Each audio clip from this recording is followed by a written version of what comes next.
Congress that would agree that climate change is a national security issue. I think some of you have touched upon that in your written and/or testimony, oral testimony today. In 2018, in the Defense Authorization Act, Congress directed the Pentagon to come back with a report on the impact of climate change on military operations, on infrastructure, as well as the efforts by the Pentagon to increase installation resiliency and operational viability. Concerned with things like the wildfire in California, which closes down the Marine Mountain Warfare Training Center, or rising sea levels and the impact at Norfolk. In the 2018 MILCON Appropriations Bill, we put in language that urged the Secretary of Defense to plan infrastructure and other projects using the best data and science on climate to mitigate the risk to our armed forces. The second point I wanted to make is that I think we all would agree that the DoD is perhaps the largest fossil fuel consumer in the United States. And that's probably why, as early as 2007, in the Defense Authorization Act, which was signed by President Bush, we directed the Pentagon to adopt the 25% renewable standards by 2025. And as of 2016, they were 50% towards that goal. They reduced fuel usage, increased energy efficiency, and it had tremendous benefits to the public utilities in those communities and solar companies in the vicinities of those military installations.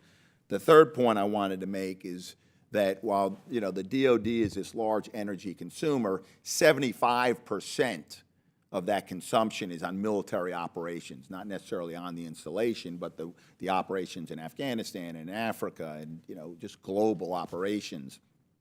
And the DoD recognizes that green energy is important. And whether it's motivated by reducing the impact on climate or saving the lives of soldiers and sailors and airmen and Marines, we know that by going to renewable energy sources, reduce the burdens on logistic trains and convoys, the number of times that a unit has to stop to refuel, which exposes them to threats and vulnerabilities and things like that. So the DoD, either because of the Authorization Act in 2007 or recognition that it saves lives, has been transitioning to renewable energy. So my question is, and I think that Mr. Prochaska, did I get that right? Prochaska. Prochaska, okay.